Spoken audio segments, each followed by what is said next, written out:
could not attend.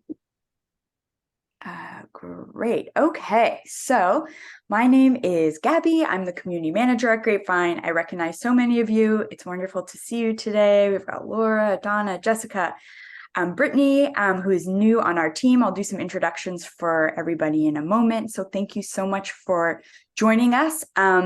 This is a session we used to do a little bit ago before I even joined, and we're kind of bringing them back. So it'd be really great to have everyone's feedback afterwards to see how we might improve and if it felt useful for you. So first, I'm going to introduce people from the Grapevine team. We've got Emily here, who is the founder of Grapevine. We've got Brittany Montgomery, who is our new manager of our customer support and customer success team. And then also we've got Taisha Wilson, who will be facilitating this workshop in partnership with us, who is the director of engagement at Philanthropy Together.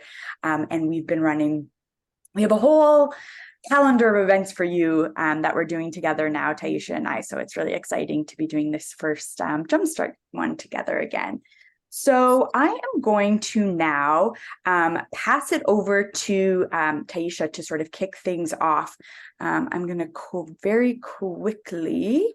And Gabby, before you do that, Emily, did you want to say I just want to provide you the opportunity to say anything. I mean, it's always a blessing to have you here, and the founder, you're a busy, busy woman. So I just wanted to just thank you for the opportunity to be here, but also allow, if you want to say a few words.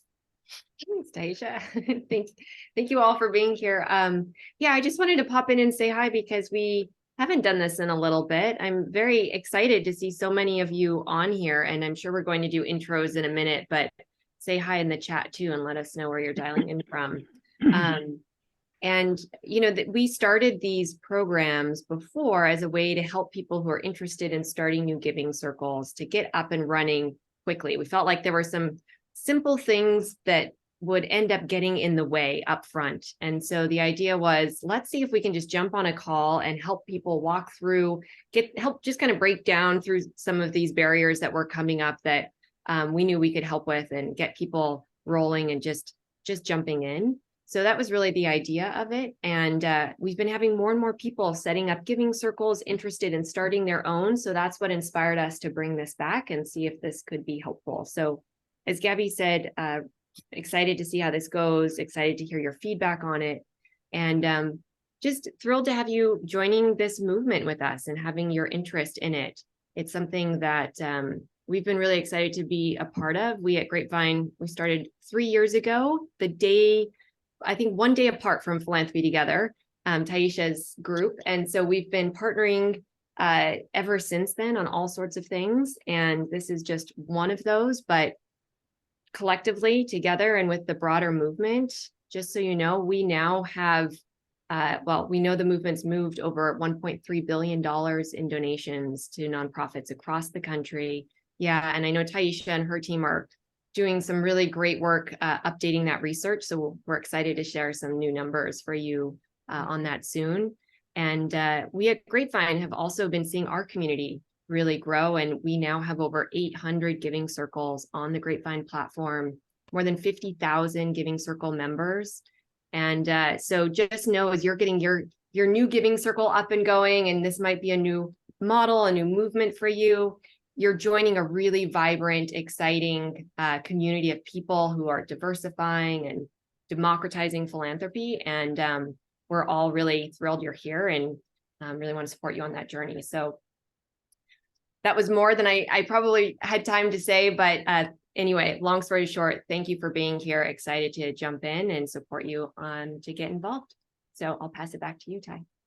Emily, thank you so much. And that framing is always important, y'all, because this journey is just that. It's a journey that we have to go through together, honestly. And so above all, just know that Grapevine and Philanthropy Together, we're here for you all. And so today is just one of the many ways in how we're going to always wrap our love and arms around and support around you all as you all move forward. All righty, so let's get started. But before we get started, Gabby, I'm gonna challenge you to take off the screen real quick.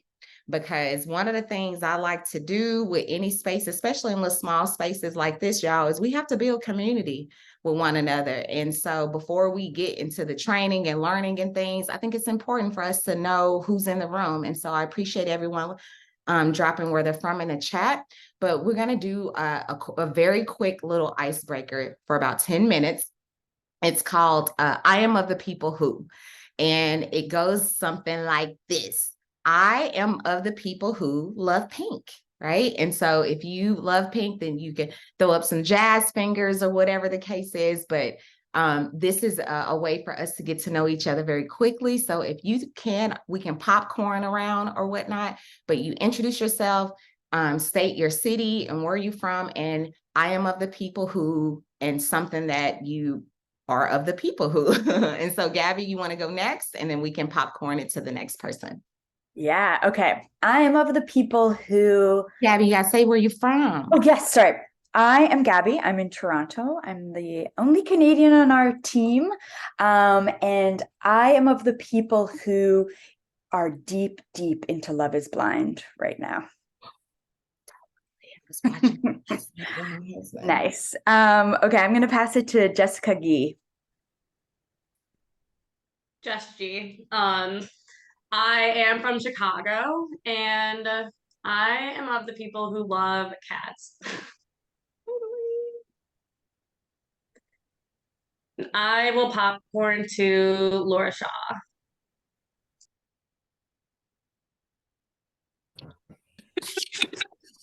But Laura Shaw, I live in Denver, Colorado, and I am of the people, even though I live here, that doesn't like cold. All right, I will popcorn to Donna Harris. Hi, my name is Donna Harris. I'm in Decatur, Georgia. I don't like cold either, which is why I'm in Decatur, Georgia, because I'm originally from New York. But I am of the people who just love to have a good time. You in the right space, Donna. You're in the right movement, all the things. Ellie, why don't you go next? Sure. I'm sorry. Okay. Hey everyone. I'm also like Dorothy, kind of double working right now, hence the no camera. I am from Greensboro, North Carolina, and I am of the people who really enjoy gardening. I guess I'll pass it on to Linda Bishop. Awesome, thank you. Linda Bishop, I'm in Corpus Christi, Texas, and I'm of the people who love my grandbabies. Linda, I just had my oldest daughter just had a baby. Well, not just, she's one now. So, and she's back home now. I've been a virtual GG for my first year, so I'm so excited to be that in real life. So yes, that is a beautiful thing. I moved 1,100 miles to be near mine last year, so I'm adjusting to the move, but so glad to be close to them. And I am going to popcorn to Brittany Montgomery. Hi everyone, my name is Brittany. Sorry, I'm getting over being sick. I am currently in Detroit, and I am of the people that put hot sauce on everything. What kind of hot sauce though, Brittany? Is the It question. depends on my mood. It could be sriracha or it could be Louisiana Red Roost. I use it all. Oh, so you bougie with the hot sauce. I Okay. Britt, you want to go next? Yes, I can't turn my camera on because I'm driving, but I'm from Cape Coral, Florida, and I am of the people who I'm now an empty nester. All my 3 boys are graduated high school and out of the house. So, and then I can't see who to pass it on to. So if you could do that for me, that'd be amazing. Yeah. Good for you, Britt. Woohoo, you get some money back in your pocket. Christine, you want to go next? Hi there. I'm Christine Conti. I'm from Syracuse, New York, and I am of the people who, and I've been trying to figure out what to say here, are introverts. Mm-hmm. The people is in here. Thank you, Christine. Elena, you want to go? Sure. My name is Elena. I'm from Fremont, California, and I am of the people who love to go hiking and being outdoors. Shout out to all y'all outdoorsy folks. Love it. How about Annette Bond? Hi there, I'm Annette Bond from Seattle, and I am of the people who loves journaling.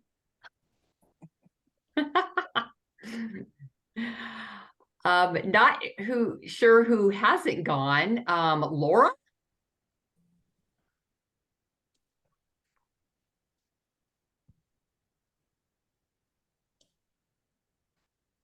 Oh, Laura, I think you might be muted. Talking. Anyone who has not went, feel free, pop on in. Rayanne, I don't think you've gone. Hi, I'm Dorothy. I'll go. Oh, go ahead. No, go ahead. Oh, wait. Hi, my name is Dorothy Thomas. I'm originally from White Plains, New York, but I currently live in a little town called Guyton, Georgia. I moved here after I retired from the military, and I am a people who is a vegan. Love vegan food.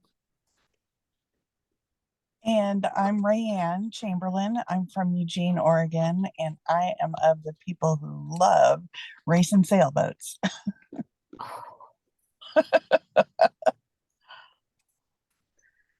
My name is Marcel. I'm from Stamford, Connecticut. I believe I'm the only African in the group. Right? I think there's one other one. Oh, okay.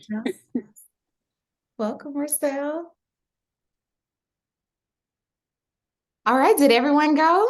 Well, I'll go. I'm Lisa Thomas. I'm from Chattanooga, Tennessee, and I am of the people who love to feed others, love to cook for everyone. Lisa, I'm about to pull you through this Zoom. I'm about to pull you through this Zoom. Oh my goodness. I love to eat, honey. Yes. My grandmother taught me how to cook. Good Southern cooking. Just know it's good. I can hear it in your voice. Bridget, I know you drive or you can't not, you're listening. And so just want to acknowledge you, Bridget, and the Black Trans Live Thrive Giving Circle. And did everyone go? No, I'll go.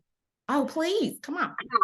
Hi, I'm Deborah Holiday. I am in the Syracuse Grapevine Circle, and I just wanted to turn my camera on for a minute to say hello and to say I am of the people who also moved because I recently joined the Glama Club, which is why I'm in Syracuse. I'm actually a Jersey Shore person, which is where I am right now. And I'm getting ready for a London flight as a flight attendant. So I will be listening, but probably not participating too much. Hello, everyone. Thank you so much for joining us, Deborah. That's awesome. Okay. Well, y'all, I wanted to do that because again, like, you know, at a time where sometimes it feels like we're so divided, we can pull out quickly commonalities and build community. And so that is a best practice, y'all, with your giving circle. You can always play that game and it's always a good icebreaker in person and virtual. All right, Gabby, let's get started with the training. Okay, y'all. So can I say something? Oh, absolutely. Okay, my name is Janinha Piazzetta. I am from Miami Beach, and I am of the people who I like cooking, I like cats, I like hot sauce, but I love to make a difference in life. Oh, mic drop. Way to wrap us up. That's beautiful. I love it. I love it. Okay, y'all. So jumpstarting your giving circle. I just want to do a little framing about my giving circle because I want y'all to know that this is what I do for a living, is train people in my role as Director of Engagement and Philanthropy Together, where our mission is to democratize and diversify philanthropy through the power of collective giving. And so even before my role, y'all, I was in this work. I was in your position trying to start a giving circle. My giving circle is based out of Dallas, Texas.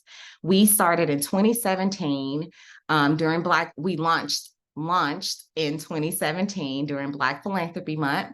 And the mission of Heritage is basically to encourage philanthropy in the Black community and for us to give in a very strategic and meaningful way. We are a group of Black women who pull our resources together to fund organizations with budgets less than $500,000 that are led by a Black woman that serve women and girls.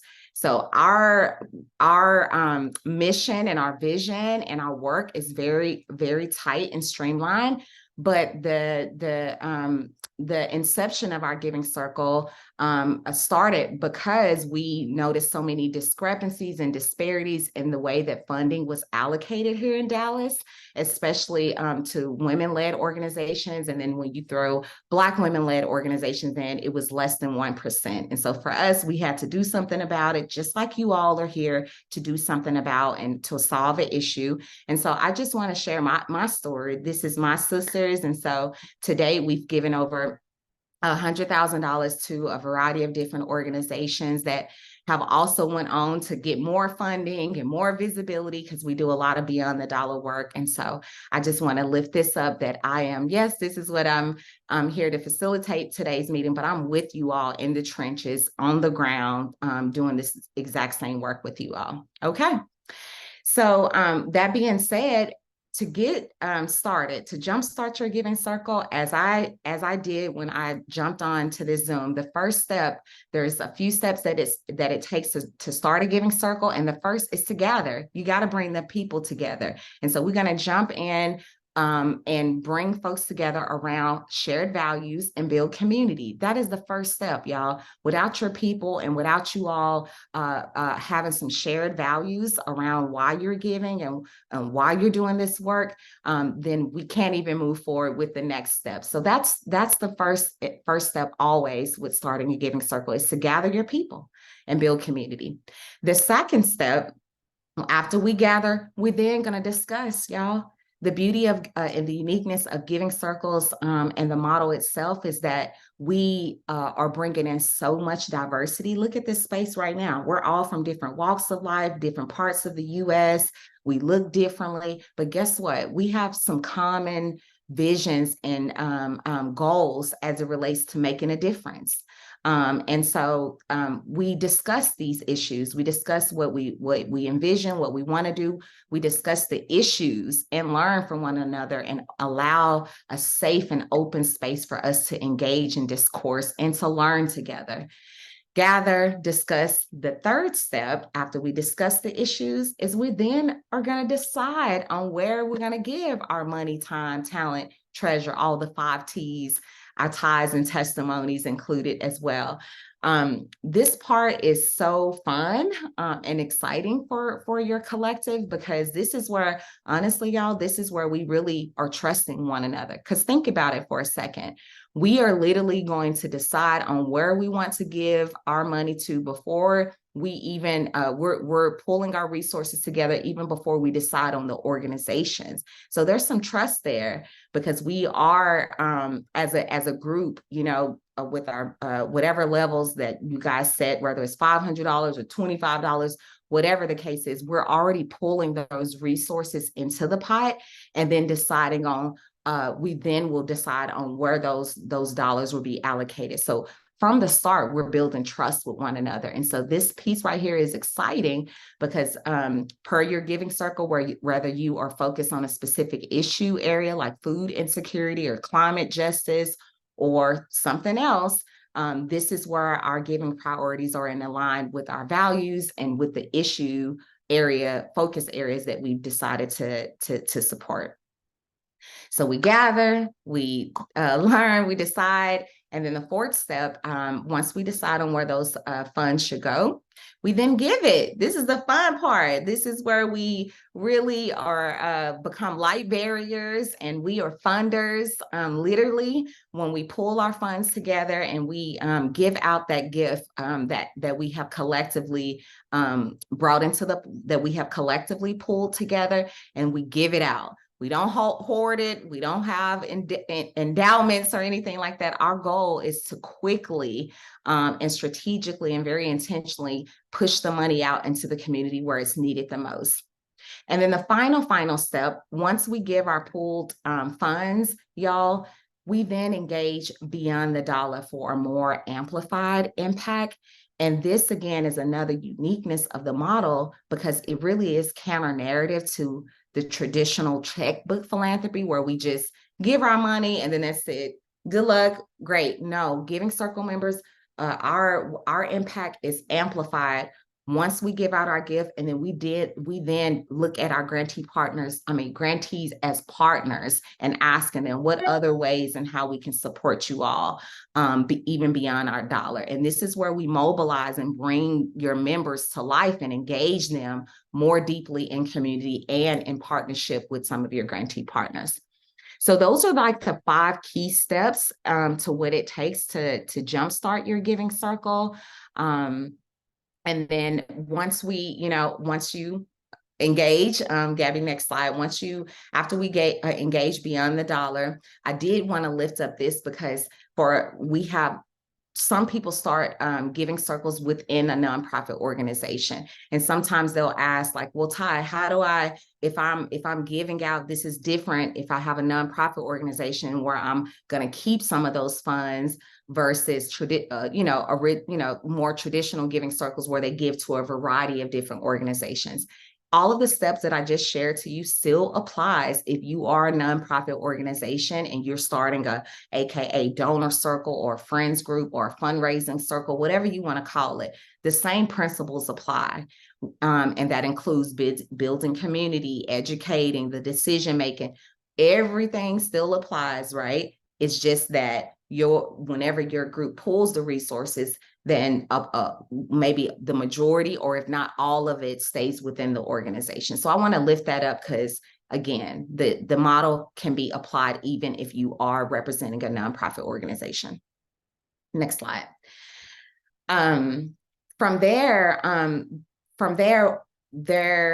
we have here at Philanthropy Together, we try to chop up, y'all, like once you have the 5 steps to start, but now we dig into these key decision making, right? So now you have in your mind, the steps that it takes to start, but what else? Like how do we really jumpstart this bad baby?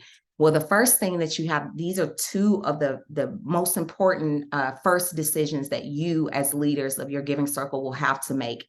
Why do you want to start a giving circle? Okay. And then what will the focus of that giving circle be? Well, let's start with the why piece. Many people, next slide, Gabby, many people start giving circles, y'all, for a variety of different reasons. Okay. Here on this slide, I've tried to come up, you just got to click through, Gabby. I've tried to come up with all the different things over my 3 years of being at Philanthropy Together, and just in this movement of different things that I've heard from folks of why they want to start a giving circle. So this is not from my words, this is from the mouth of the community. So there's a variety of different reasons why you would want to start a giving circle. But we anchor in on the why, because I promise you, every activity, all the things that you do centers back to your why. When it's getting challenging, because it is work to start a giving circle, but it's exciting and it's fun. But if you stay anchored into your why you're doing this work, I promise you it'll continue to fuel you as you move forward. So rather your why is you're looking to to give more and lean into the principles of trust-based philanthropy, whether you want to learn more about philanthropy, you're trying to build community or make a difference locally, want to make new friends, have some fun, learn more deeply about issues, create systemic change, which we all know we need in philanthropy and beyond.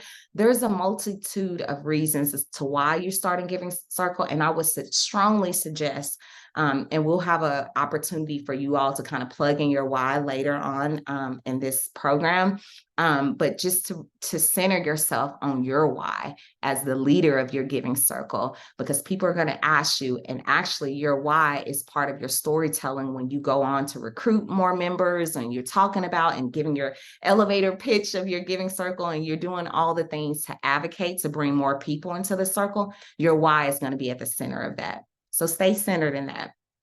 That other piece that I mentioned about the values and your focus area is also super important.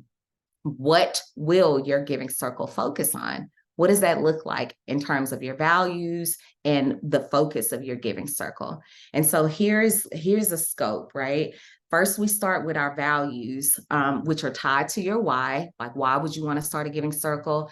Your why and your values are very interconnected. And so being able to explicitly state and have your values set will guide a lot of the other activities and things with your giving circle.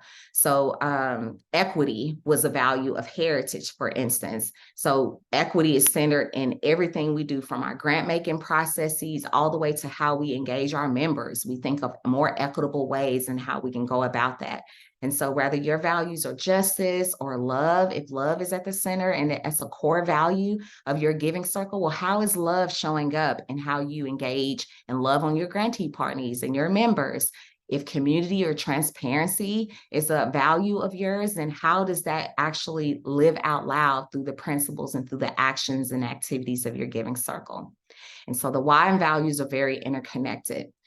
Now, the focus piece of your giving circle, y'all, you can kind of group it by issue, content area, whether it is membership or population focus or geographic scope, or it could be a variety of, it could across all three of those axes. For instance, if your giving circle is focused on a specific issue area, i.e. food insecurity, like I said, climate justice, social justice, incarceration, whatever the issue is, ensuring that is aligned with the lived experiences of your membership is super important. So if you are a giving circle that's focused on environmental justice, do you have those that are affected by climate change and justice as part of your membership? Keeping in mind that if you are an issue-based, content-focused giving circle, then those voices need to be represented in your leadership and in your membership body. Versus if you are a membership or a population focus, maybe you want to start a youth giving circle or interfaith giving circle or LGBTQ plus giving circle, or in my case, heritage is a Black giving circle. It's with the ethnic affinity. It all, that is an option for you to kind of scale your giving circle around a specific membership or a population focus. Another option might be geographic scope. If you go to geographic scope, what is your giving circle? Is it going to be virtual, where you guys are international virtual giving circle? Are you going to be super hyper local, based in Denver or Syracuse? Are y'all going to be in Dallas? Are y'all going to focus on a specific county?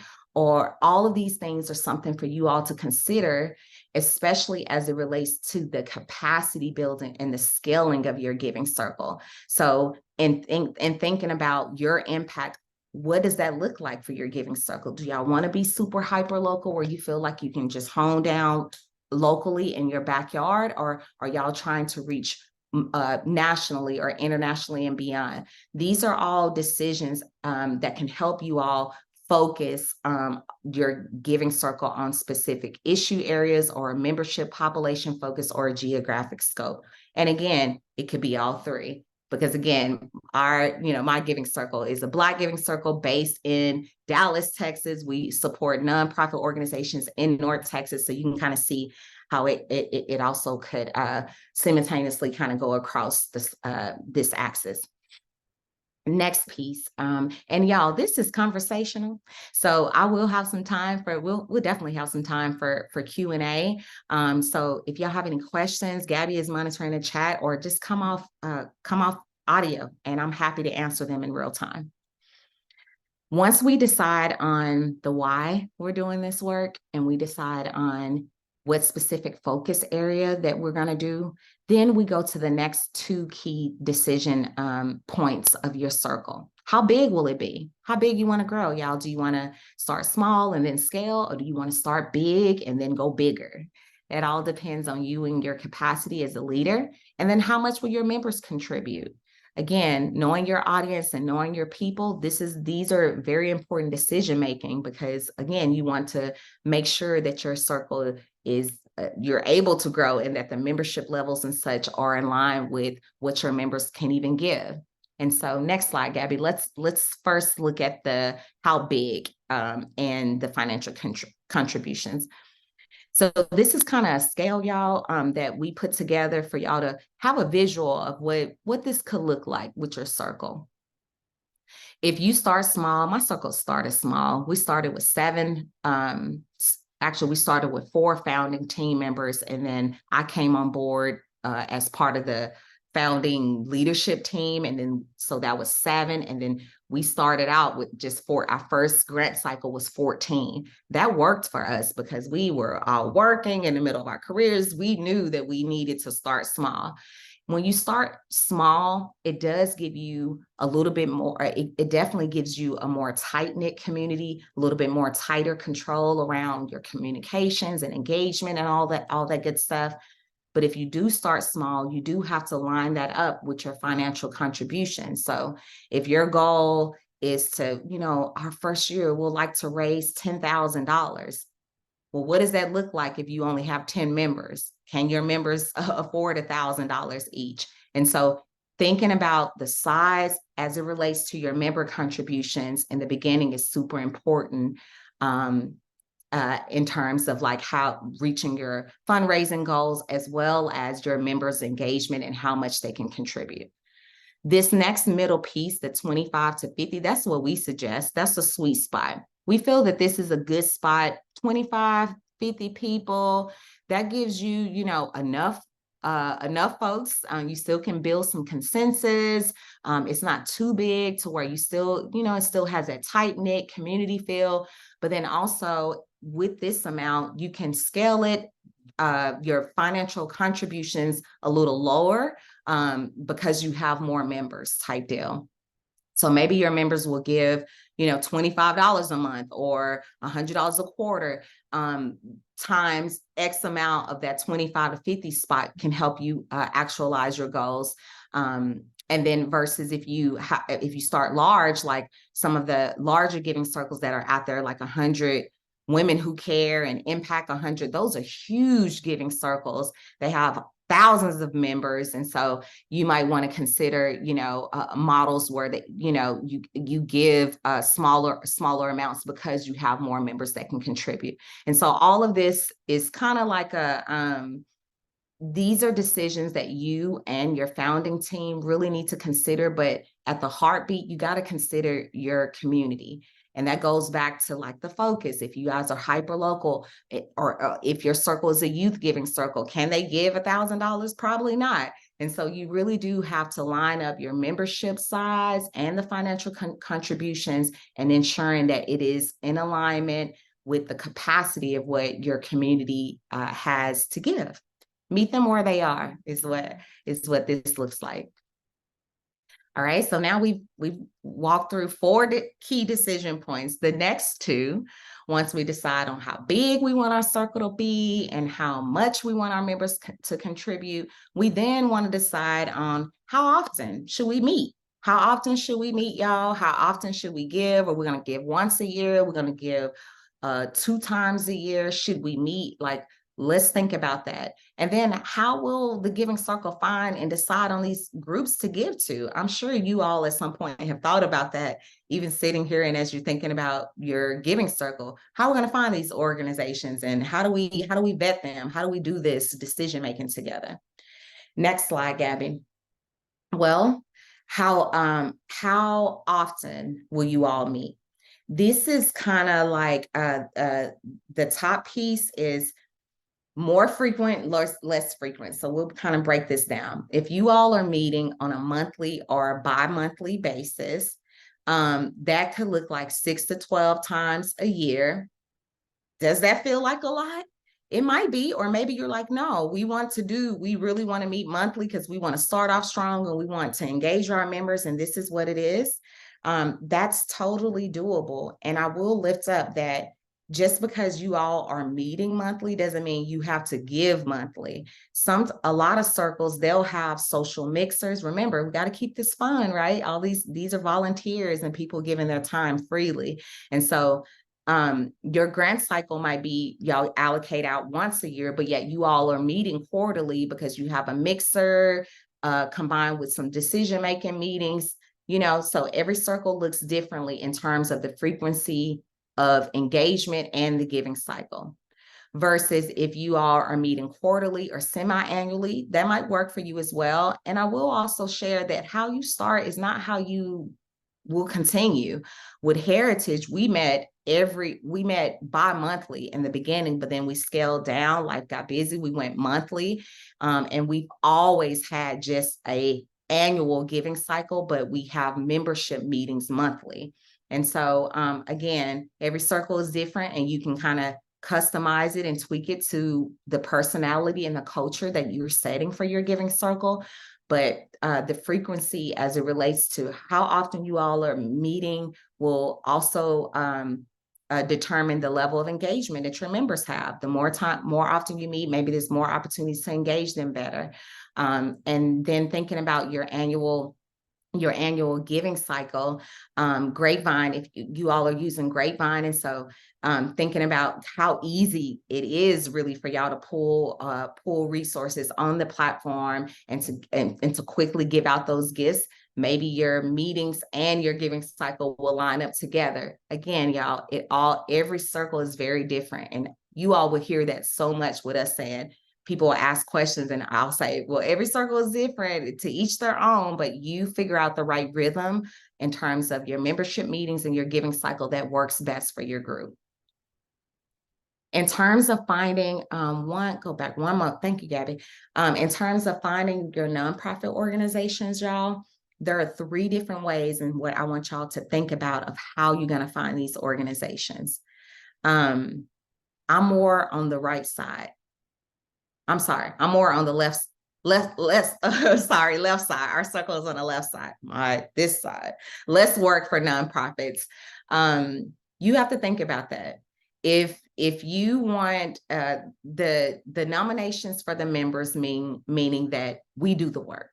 We do the work as the circle members. That means that if like with Heritage, we're not focused on a specific issue area, but we do give our criteria is that the organizations have to have budgets less than $500K and serve women and girls. Okay, so we are in this piece. Our members nominate organizations, and so we have a period of time where we announce to our sisters, okay, y'all, nominations are open. Get out there, do the research, do the Google search, get out there in community, do the site visits, like nominate these nominations by your members for the organizations that we are considering for funding.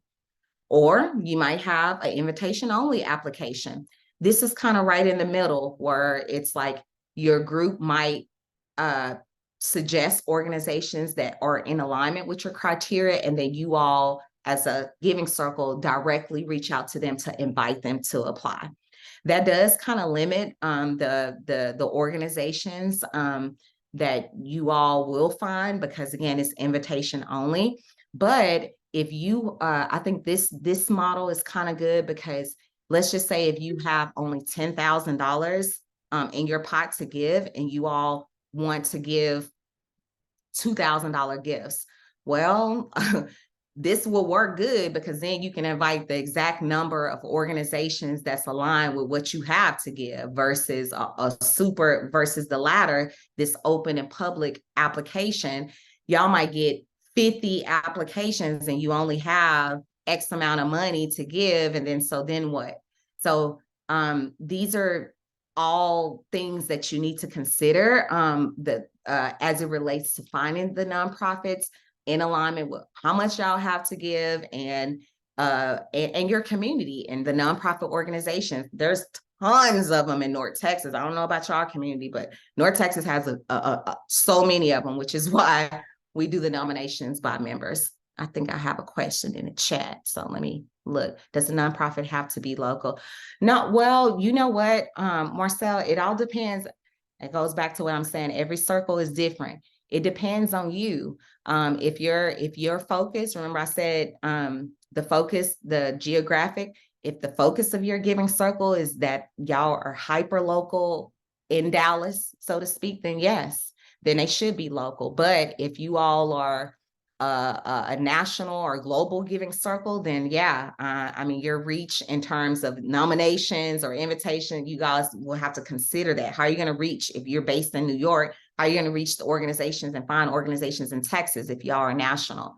These are all decisions, y'all, that as leaders of your organization that y'all will have to very intentionally think through. But we're hoping that this model kind of will, these options will give y'all some ideas and get the juices flowing on what that could look like for your circle.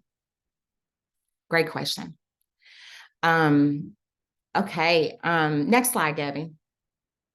Okay, so this is we created this for y'all. And Gabby she's gonna drop a link in there because I want y'all to have this as a copy for yourself so y'all can in real time work on this. And we want to create the space for y'all and allow a little bit of time for y'all to do that.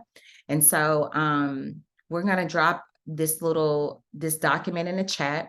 And I know I just threw a whole bunch at y'all, but in real time, I would really, really love for you all to already just get in the document right now and just to pull it up. And then a little later, we're going to take about 5 to 7 minutes to work on it in real time together. But before we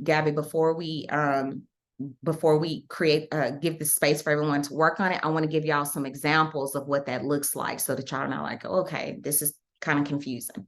So let's bring it home. This is a Black Trans Lives, Bridget. This is a Black Trans Lives Thrive Giving Circle. And so with those not the jelly beans, with the canvas, that's what we call it, the Giving Circle canvas, that document that you all are going to work on. We try to, yes, Bridget, we try to make this real for y'all. So you focus on your values and your focus area. For Black Trans Live, they support nonprofits that are run by and that are for Black trans leaders, period. Bridget, you can come off mute. You want to go through this? We can go through this together. I'm like, you're here. Why am I speaking for you? Yeah, I'm happy to jump in. I just finished a work task, so I can that's right. chat. You were working. Are you still working? It's all good. I got a 5-minute gap to right. chime in. I just heard the name of the Giving Circle, so I perked up. Right. Yeah, I can run through this if you like. We do, as Taisha just said, focus on nonprofits run by and for Black trans leaders. And we have members from all over the world, really, but primarily they are primarily from the US, and probably the vast majority of them are from New York City because that's where I'm based and where I have community roots. But because those community roots spread across the globe, we do have members from outside of the US as well.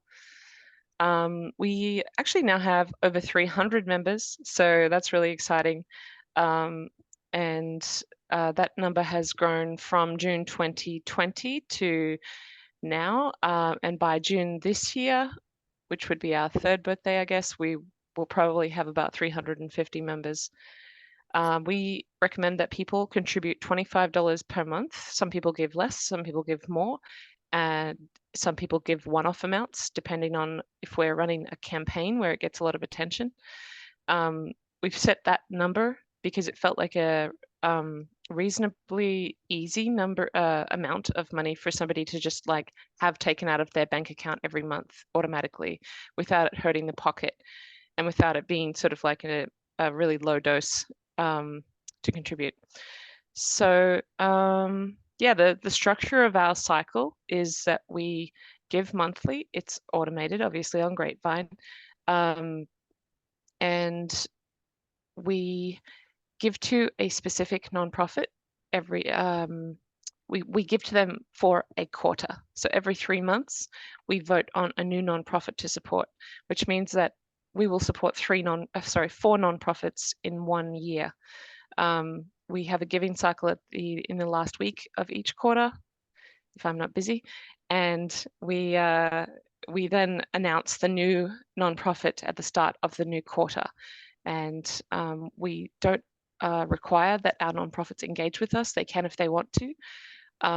We send them a welcome email, and we're currently granting an average of $12K per quarter to that nonprofit. If we run a campaign, for instance, in June, it's our birthday month, so we run a pretty big campaign then, we usually see an increase in members and an increase in our monthly giving total. And then we find our nonprofits by honestly, by searching on Instagram, by searching on Google, by paying attention on Instagram, who is engaging on posts by other nonprofits that we follow. What nonprofits are our existing grantees following? Like who's in the ecosystem? So when we find a new nonprofit, a potential new nonprofit, we do some research by, checking out their social media accounts, checking out their website, checking out their charity databases to assess whether or not they are already in the databases that Grapevine uses, and that moves them forward in our voting process. I keep a spreadsheet with all of the potential nonprofits that we could support behind the scenes. And we don't do in-person meetups. We have a virtual community, so people can participate as they would like to, drop in and drop out from our social media, from our wall on Grapevine. And we do occasional campaigns throughout the year, as I mentioned, around sort of like big anniversaries or big moments in the calendar year. And when we do one of those, we ask our members to amplify those campaigns by literally DMing them the specific campaign assets, and that gives us a big signal boost. Happy to answer any more questions. Fantastic, Bridget.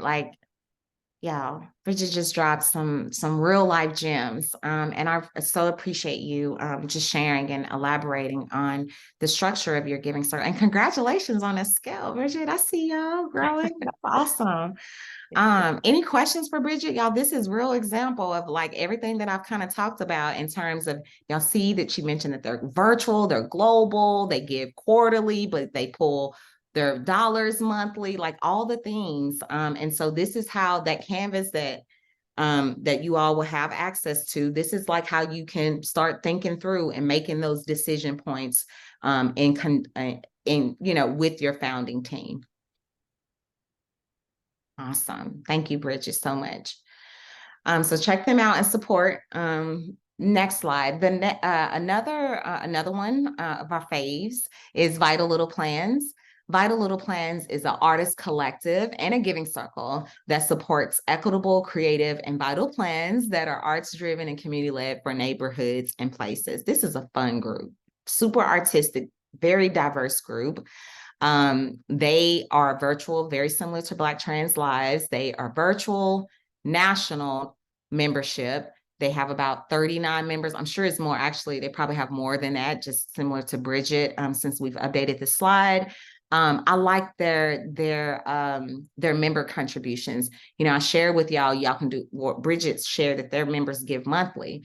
Well, some circles, my circle also gives monthly, but look at their member contributions. Their members give 1% and 1% of their income or 1% of their wealth from their core members. So you can even be a percentage-based giving circle if that works for your community. They figured out that this really works for their group. And so they have an annual giving cycle, and their average gifts per year is about 12,000 of what they move out. The nonprofits are nominated by the leaders and voted on by the members. And then they also too have additional fundraising events and meetups, very similar to Bridget. She shared with y'all different ways and how they are amplifying their campaigns, right? Through their birthday campaigns and other ways outside of your member contributions, how y'all can increase the pot. And so that's another way. Thank you so much for all that here. I need to leave. Okay, see you later, Annette. The Peninsula Latino Giving Circle is also another one. And this is, again, 35 members. They have annual gifts of $1,000 per person with the option of $500. So they have a tiered kind of giving level. They give out 3 grants of $10,000 to $15,000 once per year. Their members nominate small nonprofits with budgets under $1 million that are Latino led, and they gather insight from the Latino Community Foundation, which is one of the largest Latino giving circle networks. And they also do additional fundraising, advocacy, learning events, and meetups. And their focus is on childhood education. And so we don't have to, because I want to give time and space for Q&A, but what we will do is I'm gonna go off screen. Gabby, go ahead and drop the Canvas link. And I want y'all to have I put instructions on there for you to file, like make a copy of it, and y'all keep it. Keep it and work on it in real time with your, as y'all sit and just think through all the things that we talked about and what you've learned today. And start filling it out. Take your time with your other leaders of your circle and fill it out, y'all. I strongly encourage you to do the work and start mapping out all of these kind of key decision makings of your giving circle. And I'm gonna pause and open it up for questions, if y'all have any. You're welcome, Rebecca.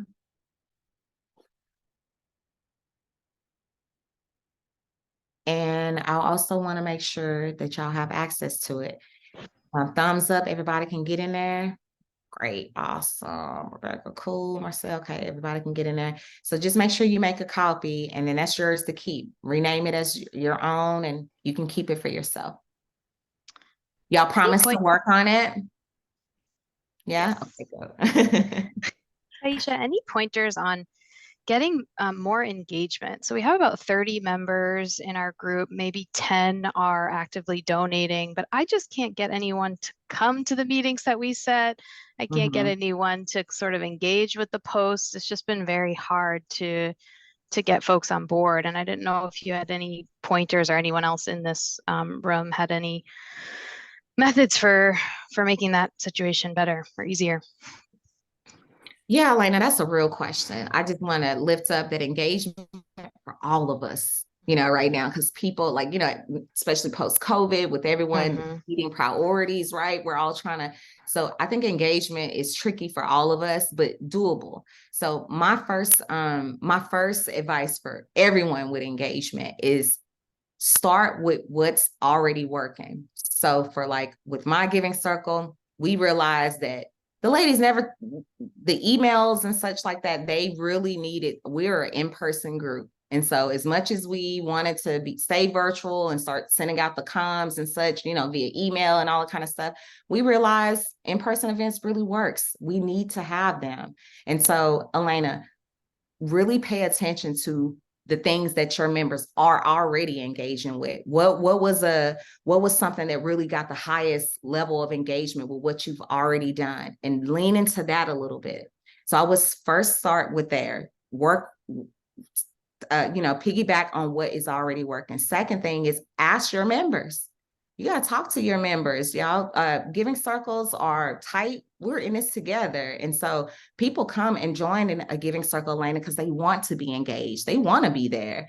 But maybe your engagement, they something isn't resonating with them. So I think even asking, y'all, what y'all want to see? Like, how do we increase, or who wants to, what do y'all want to do? Should we have a pop-up? Should we do this, do that? Ask your members. So if you haven't, y'all, surveyed your members, I hate to say survey because it's so formal, but just asking them, what should we be doing? What do y'all want to do? How can we stay connected or whatnot? So asking your members, leaning into what is already working. And then the third piece of advice is, it's not going anywhere, but social media is key. I really, truly believe that. I truly believe that technology, to the best of our ability, and figuring out the flow and the tools and such that really works for your giving circle, whether it is LinkedIn or getting them involved. Like Bridget said, we run a birthday campaign, and that really helps to drive, their engagement and things like that. Really lean into social media so that you can continue to get your circle out there, so people know that y'all are active, y'all are moving, y'all are having fun. Will really inspire people to join and lean in and want to know more. I have my own nonprofit organization I can help. Can I use my own? Give me 1 second, Janelle. Bridget, did you have any feedback? Anybody else have any feedback on engagement for all of us? I think we're all in the same boat on engagement. I do. I believe I have the same issue. I'm a leader with Stand for Women for Good in Connecticut, and my thinking is the leader are not really doing what they're supposed to do to get the job done. I don't know how to make them do their job, but that's my thinking. Probably that's the way it's supposed to be. But for me, we need to do a little more than what we are doing. And they tried, but it's not working. So Marcel, you're saying specifically the leaders, like the founding crew of your giving circle, you feel like, okay, something disconnect. I'm having issues with getting them to either, Yes, what I'm saying is the leader, we are not communicating a lot enough. For me, that's my thinking. We are not communicating enough. I'm not seeing the thing. I don't see that they are doing what they're supposed to do based on the job description that Gabby gave us. Gotcha. And even me, I think that's why I'm coming to the training, so I can learn more to be able to do more for my whatever I should my role. Totally. So for your leaders, and I will say, Marcel, for a lot of us, especially when we're fresh onto the giving circle, it's daunting sometimes, like in terms of like you trying to figure it out. You yourself, you trying to learn, y'all are learning, doing, and it's like what they say, you're like building a ship and flying it at the same time. That's really real for your members. And so I think for the first piece, if you all have not met, and I don't know if I'm sure y'all are kind of meeting virtually, but having a fun, spirited, like a connection meeting with your leaders where y'all can sit and where you can ask them, okay, who would like to still continue moving forward in a leadership role with the circle? You get that way, folks. If you have some people that life has happened, maybe something like they can no longer commit or whatever the case is, you can get a feel for who's still ready to move forward. So that's the first thing. And then once you get your yayers that says, yes, I'm still in this, Marcel, y'all get together and figure out the dividing and the conquering piece to figure out those roles and responsibilities. What's hanging folks up? Y'all have to have a conversation, the leaders, in the beginning. And so I would just suggest y'all, we are humans really out here trying to do real good work, but it is work. But the more that we can get together and be transparent and open, does your leader, can she not commit to all those, but maybe another leader can jump in and y'all can divide and conquer and figure out the flow and what works, and then spread it out. If y'all set a goal to safe flight, see you later, Deborah. If y'all, see you, honey, safe travels. If y'all, and I know we're at time, but if you all have decided we're going to do this in this month, maybe y'all need to extend it out by 2 months or 3 months. If that works, the timeline wise to get the job done, then, and that works for the group, then that's okay, Marcel. Don't put that much pressure on you and your team to like do all the things all at the same time with, if it's not working. So really working within the ebb and flow of your giving circle and the culture and the spirit will really get your leadership team all right, and reaffirming them of the why we're doing this, and staying in there and bringing in that fun. The moment it starts to feel like work, I promise you, your members people are going to start, right? So you got to figure out that piece. My experience has been similar in that I've done it. Remember, apparently giving a leadership role, however, this was not okay. Yes, Rayanne, I'd love to talk to you. Did she already leave? No, I think she's still here. Is she still here? Okay, yeah. Rayanne, we I know we're at time, y'all, and but I would love to continue our conversation. And let me I'm gonna drop a one-on-one link in here. Would love to talk to you offline, and we can do a one-on-one consultation where we can really kind of unpack some of these challenges. And this is for all of y'all. Jessica, Donna, Elena, Marcel, y'all can schedule a meeting with me where we can, Rebecca, all of y'all, I can unpack, and you can bring your founding team, bring your members, bring them to the one-on-one with me, and we can really kind of work through anything that y'all are having issues with. And so y'all, that pretty much is it. I know we are at time. I took up a little bit more time than I expected, but Gabby, if you can just pull up just that last slide, just so I can give these final takeaways, so I can leave you all inspired and hopeful of your next step forward. So as you all really thinking about, all right, well, where do I go from here? Just know that I've said it, Emily said it in the beginning, I'm saying it to you right now. you all are supported thoroughly. If you don't feel that you are equipped or feel like I just have some anxiety around the work or whatever, get into community. We have email templates, y'all. Next slide, Gabby. We have, sorry, next slide. We have not that one, this one. We have email templates, y'all, on our resource library. If you go to philanthropytogether.com and go to resources, we have a full resource library with templates, guides, emails, all kinds of things. Whatisthegivingcircle.com is a website. Please go to philanthropytogether.com and really consider and use our resources. A lot of these resources are very chug and plug. So you don't got to y'all do not have to start from scratch with a lot of this stuff. Tap into what we have available for you. Myself, as a coach and as a trainer to help you all. Gabby is here. We're going to be doing a lot more of these jump starts and values trainings and all these other things that we feel will really help you all as leaders as you all move and to get your giving circles up and running and successfully thriving, So I just want to lift up the resources that we have. And then the last thing I will lift up is that we have an annual giving circle, like an annual celebration of collective giving. It's called We Give Summit.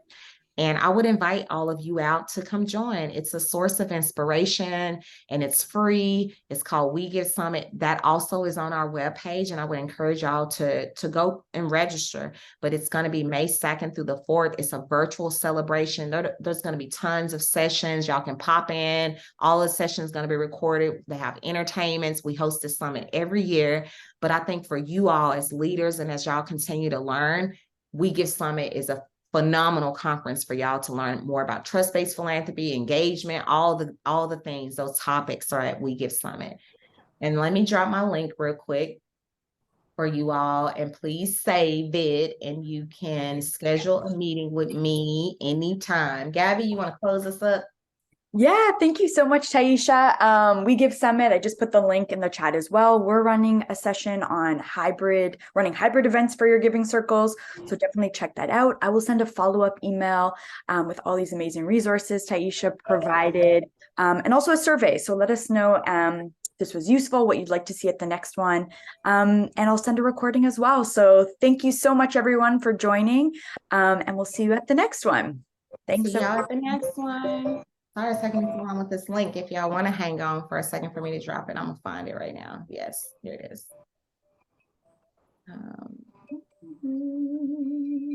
Copy. All right, here. There you go.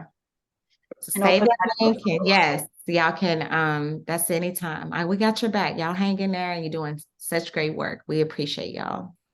Thank you so much, everyone. See you later. Have a great day. Take good care of yourself.